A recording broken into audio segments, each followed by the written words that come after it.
హక్కులకు భంగంగా అలాగే నా పొరుగుకు భంగంగా నేను భావిస్తా ఉన్నాను. దాని మీద వివరణ కావాలని చెప్పి ఈ సభలో అడుగుతా ఉన్నాను అధ్యక్ష.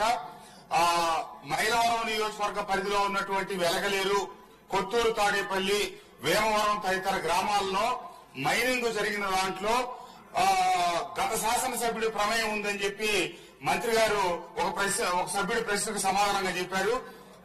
నాకు ఏ రకమైనటువంటి ప్రమేయం లేదు. రెండు, నా మీద ఏ రకమైనటువంటి ఎంక్వైరీ జరగలేదు. ఏ విజిలెన్స్ ఎంక్వైరీ కూడా నా పేరు రాలేదు.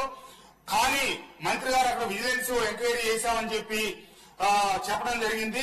మంత్రి గారికి అధికారులు తప్పుడు సమాచారం ఇచ్చారా, లేకపోతే మంత్రి గారు పొరపాటు పడి ఆ మాట మాట్లాడారా, ఏం జరిగిందో వివరణ ఇవ్వాలి. ఆ వివరణ మీద అంతేకాకుండా మండలిలో ఏమైతే జరిగిందో అది రికార్డుల నుంచి తొలగించాలి అధ్యక్ష. దయచేసి మంత్రి గారు కూడా సభలోనే ఉన్నారు.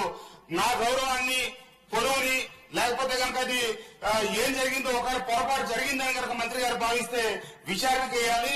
ఈ విషయాన్ని మీ ద్వారా నేను డిమాండ్ చేస్తా ఉన్నాను అధ్యక్ష.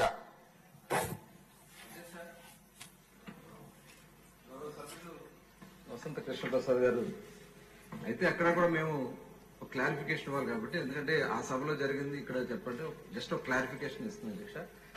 యాక్చువల్గా ఏంటంటే గ్రావెల్లో ఆ రోజున వచ్చినటువంటి ప్రశ్నలో గ్రావెల్లో అవినీతి జరిగింది, దోపిడీ జరిగిందని చెప్పి సభ్యులు అడిగినటువంటి ప్రశ్నకి సమాధానం చెప్పడం జరిగింది అధ్యక్ష. దాంట్లో పోలవరం కెనాల్ అంటే చాలా కాన్స్టిట్యున్సీలు ఉన్నాయి అధ్యక్ష.